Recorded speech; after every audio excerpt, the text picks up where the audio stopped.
Assalamualaikum warahmatullahi wabarakatuh. Selamat datang di kisah luar biasa yang akan membawa Anda menyelami dunia spiritual dan ramalan kuno.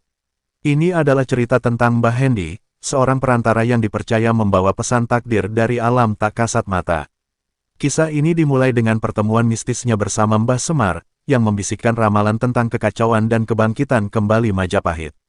Ikuti perjalanan Mbah Hendy saat ia menyaksikan ramalan dramatis tentang Presiden Prabowo dan misteri di balik pergantian tahta. Puncaknya, Anda akan menjadi saksi sebuah pertemuan spiritual para leluhur yang akan menentukan nasib seluruh bangsa. Kisah ini bukan sekadar cerita, melainkan sebuah cermin yang merefleksikan kondisi spiritual kita dan harapan akan masa depan yang lebih baik. Semoga kisah ini membuka wawasan Anda. Bantu dukung kami dengan subscribe, like, dan share channel ini agar lebih banyak orang dapat mengetahui kisah ini. Malam itu, hembusan angin membawa aroma tanah basah dan ketegangan yang pekat. Mbah Hendy, seorang pria yang hidupnya selalu bersinggungan dengan dunia tak kasat mata, duduk di dalam gubuk sederhananya. Pikirannya dipenuhi kekhawatiran tentang kondisi negeri yang terasa semakin runyam, seolah-olah seluruh alam semesta ikut merasakan gejolak batin rakyat. Langit gelap dan sunyi, namun ia bisa merasakan kehadiran yang kuat di sekelilingnya, sebuah energi purba yang telah lama tertidur kini mulai bangkit. Bulu kuduknya merinding, bukan karena takut, melainkan karena kesadaran bahwa momen yang telah lama dinantinya akan segera tiba. Tiba-tiba, sebuah kilatan cahaya redup muncul di sudut ruangan, berpendar lembut seperti kunang-kunang yang tersesat. Cahaya itu perlahan membentuk sosok yang tidak asing baginya, namun tetap memancarkan aura agung yang tak tertandingi. Sosok itu adalah Mbah Semar, sang penasihat spiritual para raja, yang hadir dengan wajah bulat dan ramah, namun matanya memancarkan kebijaksanaan tak terbatas. Kehadirannya tidak membawa suara gemuruh, melainkan ketenangan yang dalam, seolah-olah Mbah Semar adalah pusat dari kedamaian yang hilang dari bumi. Mbah Hendy menunduk hormat, menyadari bahwa ia sedang berada di hadapan entitas spiritual yang kekuatannya melampaui batas dimensi. Mbah Semar tidak berbicara dengan kata-kata, melainkan melalui telepati, menyampaikan pesannya langsung ke dalam pikiran Mbah Hendy. Pesan itu adalah sebuah teguran lembut, bahwa dunia sedang berada di ambang kehancuran moral, di mana keserakahan dan kebohongan telah menggantikan kejujuran dan keadilan. Dunia sedang menua, nak, bisik suara di benaknya, dan setiap sendi kehidupannya mulai rapuh. Para pemimpin kehilangan arah, dan rakyat kehilangan harapan. Mbah Hendy merasakan sakit yang dalam dari setiap kata itu, seolah ia ikut memikul beban penderitaan seluruh bangsa. Mbah Semar melanjutkan pesannya, menjelaskan bahwa kekacauan ini adalah ujian, sebuah titik balik yang harus dilalui agar bisa mencapai era baru yang lebih terang. Wajah Mbah Semar yang tadinya tenang kini tampak diselimuti kesedihan. Ia menceritakan bagaimana alam, bumi, dan langit pun ikut menangis melihat nasib manusia. Pohon-pohon meranggas, sungai mengering, dan gunung-gunung gelisah, semua adalah cerminan dari hati manusia yang kering dari kasih sayang. Mbah Hendy menyadari bahwa masalah yang dihadapi bangsa ini bukan hanya soal politik atau ekonomi, tetapi juga krisis spiritual yang mendalam. Dalam keheningan, Mbah Semar menyampaikan satu pesan utama yang harus disampaikan kepada dunia, sampaikan pada mereka, bahwa kebenaran dan keadilan harus menjadi pedoman utama. Hanya dengan itu, mereka bisa menemukan jalan kembali. Mbah Hendy menerima pesan tersebut dengan penuh kesadaran, menyadari tanggung jawab berat yang kini berada di pundaknya. Ia harus menjadi jembatan antara dunia spiritual dan dunia nyata, membawa kembali harapan yang hampir padam. Cahaya yang membentuk Mbah Semar perlahan-lahan memudar, menyisakan Mbah Hendy dalam kegelapan yang sama seperti sebelumnya. Namun, kegelapan itu kini terasa berbeda. Ada secercah cahaya harapan di dalamnya, sebuah misi suci yang harus ia jalankan. Hatinya dipenuhi tekad, siap untuk menyuarakan pesan dari sosok legendaris itu, tidak peduli seberapa berat tantangan yang akan ia hadapi. Setelah Mbah Semar menghilang, Mbah Hendy terdiam dalam gubuknya, jantungnya berdegup kencang. Pesan tentang kegelapan spiritual yang menyelimuti bangsa terasa begitu nyata dan menyesakkan.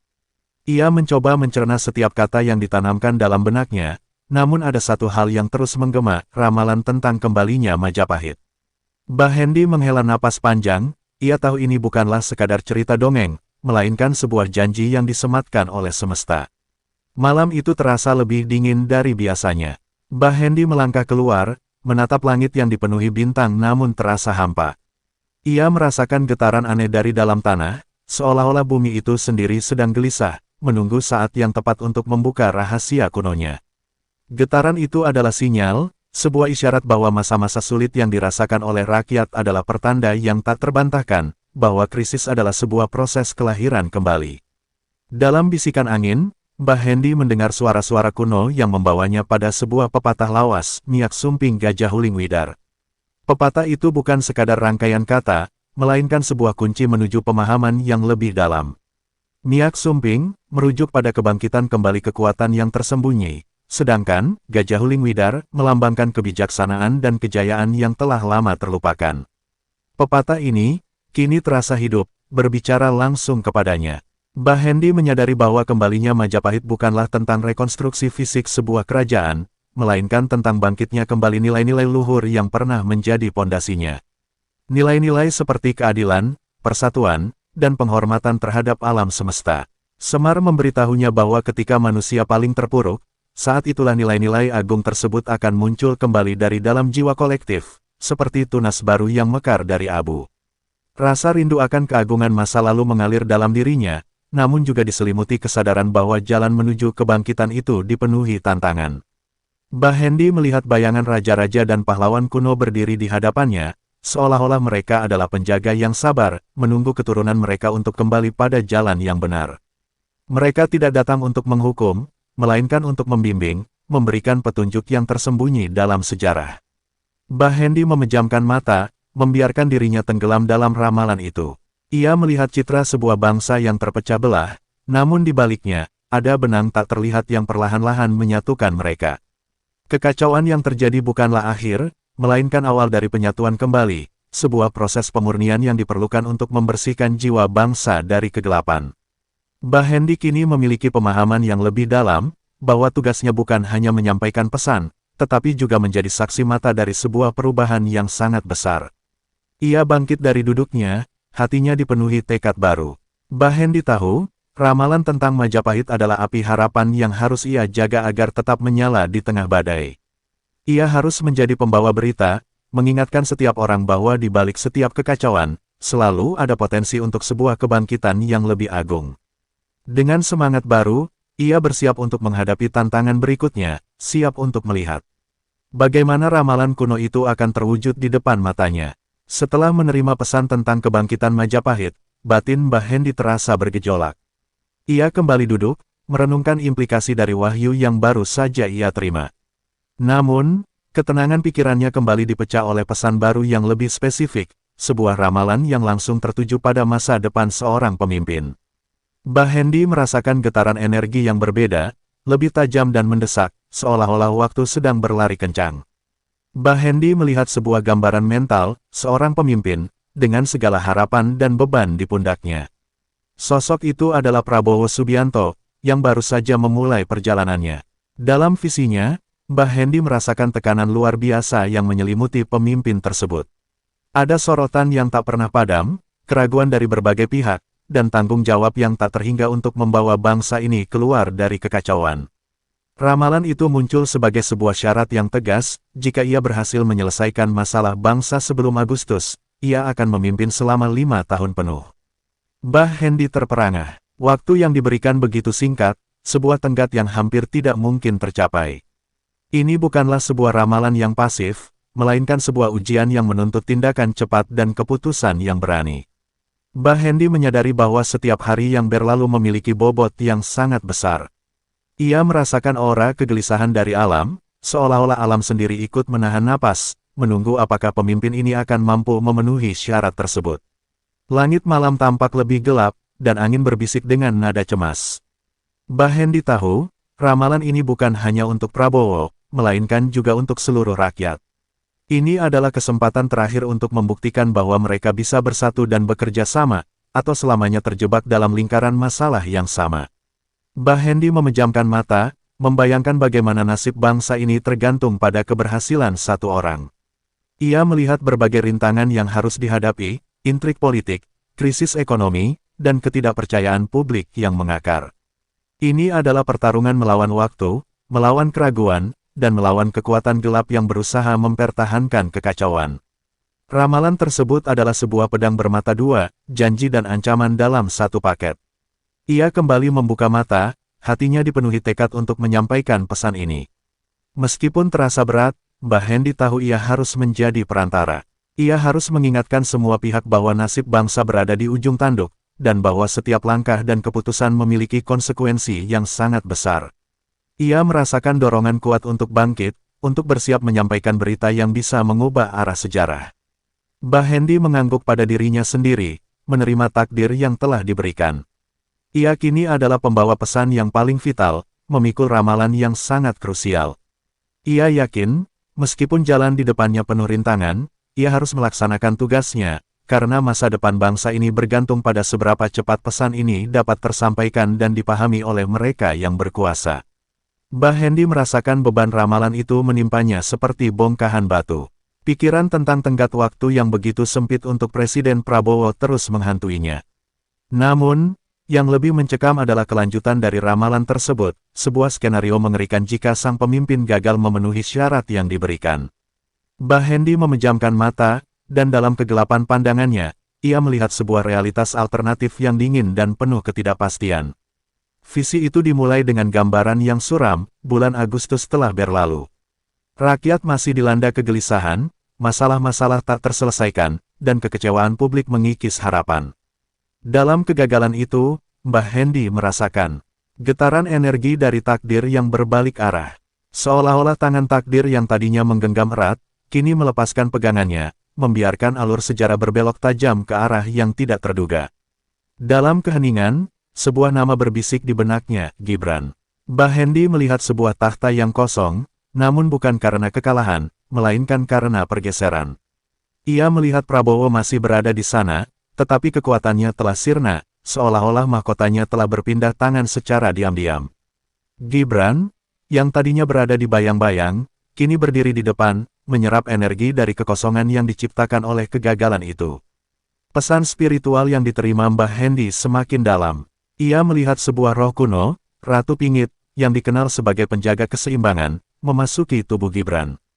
Ini bukanlah tentang perebutan kekuasaan dalam arti politik, melainkan tentang transfer energi spiritual yang besar. Roh itu tidak datang untuk menaklukkan, melainkan untuk mengambil alih kendali dan membawa kembali keseimbangan yang hilang. Ramalan ini bukan hanya sekadar tentang pergantian posisi, tetapi juga tentang sebuah kekuatan mistis yang turun tangan untuk mengendalikan takdir bangsa.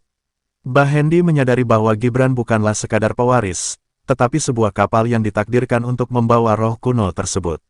Sosoknya akan menjadi instrumen untuk sebuah perubahan yang sangat radikal, sebuah perubahan yang didorong oleh kekuatan yang jauh melampaui politik manusia. Gibran tidak akan lagi bergerak atas kehendaknya sendiri, melainkan atas kehendak dari entitas spiritual yang merasukinya. Visi itu membuat Mbah Hendi merinding. Masa depan bangsa ini, yang tadinya terasa di tangan seorang pemimpin, kini terasa di tangan kekuatan yang tak terlihat. Ia menyadari bahwa ramalan ini adalah peringatan, sebuah pesan bahwa jika manusia gagal memenuhi tugasnya, alam semesta akan mengambil alih, menggunakan cara-cara yang mungkin tidak dapat dipahami oleh akal sehat. Mbah Hendi menghela napas panjang. Ia telah melihat dua kemungkinan masa depan yang berbeda. Satu penuh harapan, satu lagi penuh misteri dan ketidakpastian. Keduanya sama-sama menantang, namun pesan utama tetap sama, manusia harus bertindak cepat dan benar. Dengan perasaan campur aduk, Mbah Hendi bangkit, bersiap untuk melanjutkan perjalanannya, membawa serta beban dan harapan dari ramalan yang baru saja ia saksikan. Hati Mbah Hendi terasa berat setelah menyaksikan skenario pergantian kepemimpinan yang penuh misteri. Ia mundur ke dalam gubuknya, mencari ketenangan dari keriuhan batin. Namun, ketenangan itu tak kunjung datang. Ia merasakan getaran lain, kali ini bukan dari ramalan politik, melainkan dari kedalaman jiwa bangsa itu sendiri. Sebuah getaran yang terasa seperti ratapan, tangisan yang tak terdengar dari bumi dan langit. Mbah Hendi melangkah keluar lagi, menatap langit yang kini tampak mendung dan berat, seolah ikut memikul duka. Ia melihat sekeliling, dan apa yang ia rasakan bukanlah kekacauan fisik, melainkan kekosongan spiritual. Jiwa-jiwa manusia terasa hampa, dipenuhi kebencian dan ketidakpercayaan yang menggerogoti. Mbah Hendi menyadari bahwa masalah bangsa ini jauh lebih dalam daripada sekadar politik atau ekonomi.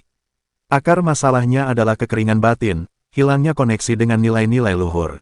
Dalam penglihatan batinnya, ia menyaksikan gambaran yang menyayat hati, leluhur-leluhur dan roh-roh para raja serta ratu kuno yang berdiri di atas negeri. Wajah mereka tidak menunjukkan kemarahan, melainkan kesedihan yang tak terlukiskan. Mereka adalah para penjaga yang telah menyaksikan jatuh bangunnya peradaban, dan kini mereka melihat pudar dan hilangnya nilai-nilai yang mereka bangun dengan susah payah. Mereka tidak bisa lagi berdiam diri. Mbah Hendi merasakan panggilan kuat yang datang dari alam lain. Para leluhur tersebut, yang telah lama beristirahat, kini merasa terpaksa untuk kembali. Mereka akan berkumpul, kata pesan yang diterima Mbah Hendi, untuk mengatasi masalah bangsa ini. Mereka tidak akan datang dengan pasukan atau senjata, melainkan dengan kekuatan spiritual yang mampu mengubah hati dan pikiran. Ini adalah sebuah intervensi ilahi, sebuah upaya terakhir untuk menyelamatkan bangsa dari kehancuran moral. Ia melihat bayangan para raja-raja besar dari masa lalu, seperti Prabu Siliwangi, Sultan Agung, dan Ken Arok, berdiri bersama. Di samping mereka, hadir pula para ratu yang bijaksana, semuanya bersiap untuk sebuah pertemuan tak terlihat. Mbah Hendi memahami bahwa mereka tidak akan muncul secara fisik, melainkan melalui energi kolektif yang akan memengaruhi kesadaran manusia. Mereka akan berusaha membimbing bangsa ini kembali ke jalan kebenaran dan keadilan. Mbah Hendi menyadari bahwa tugasnya sebagai perantara menjadi semakin berat. Ia tidak hanya harus menyampaikan ramalan, tetapi juga menjelaskan bahwa krisis ini adalah kesempatan untuk introspeksi, sebuah momen untuk kembali pada akar spiritual bangsa. Ia harus mengingatkan bahwa kekuatan sejati tidak terletak pada kekuasaan atau kekayaan, melainkan pada kebersihan hati dan kejernihan jiwa. Dengan tekad yang semakin kuat, Mbah Hendi tahu ia harus menjadi suara yang membangkitkan kesadaran. Ia harus menyuarakan pesan dari para leluhur, memohon kepada setiap orang untuk membuka mata dan hati mereka, agar mereka dapat merasakan kehadiran energi suci yang kini mulai bekerja untuk menyelamatkan bangsa dari kehancuran yang tak terlihat. Perjalanan Mbah Hendi baru saja dimulai, dan ia siap untuk melangkah lebih jauh, membawa harapan di tengah kegelapan. Setelah merasakan kesedihan para leluhur, Mbah Hendi terdiam dalam gubuknya. Pikirannya melayang pada visi terakhir yang ia terima, sebuah pertemuan besar, bukan di dunia nyata, melainkan di alam spiritual. Ia tahu ini adalah puncaknya, sebuah pertemuan takdir yang akan menentukan nasib umat manusia. Seluruh alam, dari gunung hingga lautan, terasa menahan napas, menunggu keputusan yang akan diambil. Mbah Hendi melihat sebuah citra yang menakjubkan, para pemimpin spiritual dan raja-raja dari seluruh penjuru Nusantara berkumpul. Mereka tidak hadir dalam wujud fisik, melainkan dalam bentuk energi suci yang memancar. Tempat pertemuan itu tidak hanya satu, melainkan di beberapa titik kekuatan di tanah Jawa, seperti di Yogyakarta dan Singosari. Lokasi-lokasi ini dipilih karena energi spiritualnya yang murni, cocok untuk sebuah musyawarah agung. Suasana pertemuan itu terasa sakral sekaligus tegang. Para leluhur tidak datang untuk menghakimi, melainkan untuk berdiskusi, mencari jalan keluar dari kegelapan yang melanda. Mereka memaparkan kondisi dunia yang kacau, hati manusia yang dipenuhi kegelapan, dan bumi yang menangis. Diskusi itu tidak menggunakan kata-kata, melainkan getaran telepati yang sangat kuat, menyuarakan kebijaksanaan kuno yang telah lama terlupakan. Mbah Hendi merasa seolah-olah ia berada di sana, menjadi saksi dari perdebatan kosmis. Ia merasakan setiap argumen dan kekhawatiran yang disampaikan. Ada yang berpendapat bahwa manusia harus diberi hukuman, sementara yang lain berpendapat bahwa mereka harus diberi satu kesempatan terakhir. Perdebatan ini bukan tentang kekuasaan, melainkan tentang cinta dan pengampunan, tentang nasib miliaran jiwa yang terombang-ambing. Pada akhirnya, sebuah keputusan diambil, yang disampaikan melalui bisikan ke dalam benak Mbah Hendi. Keputusan itu adalah sebuah pilihan, manusia akan diberi satu kesempatan lagi. Namun, kesempatan ini tidak datang tanpa syarat. Para leluhur akan melepaskan sebagian kecil dari kekuatan mereka, menanamkan benih kesadaran ke dalam hati orang-orang yang bersih. Benih ini akan tumbuh perlahan, menyebar ke seluruh negeri, dan diharapkan dapat membangkitkan kembali semangat persatuan. Mbah Hendi merasakan gelombang energi yang luar biasa setelah keputusan itu. Ia tahu, tugasnya tidak berakhir. Ia harus menyebarkan pesan ini, mengingatkan setiap orang bahwa kebangkitan spiritual tidak akan datang dari atas, tetapi dari dalam diri mereka sendiri. Ia harus menjadi pembawa api, memastikan benih kesadaran itu tumbuh dan berbuah. Mbah Hendi bangkit, hatinya dipenuhi harapan baru. Ia telah menyaksikan keseluruhan perjalanan, dari ramalan kebangkitan Majapahit hingga keputusan akhir dari pertemuan spiritual para leluhur. Ia tahu bahwa masa depan bangsa ini tidak ditentukan oleh satu orang, melainkan oleh pilihan kolektif dari seluruh rakyat. Dengan keyakinan penuh, Mbah Hendi bersiap untuk melanjutkan perjalanannya, membawa pesan suci yang dapat mengubah takdir.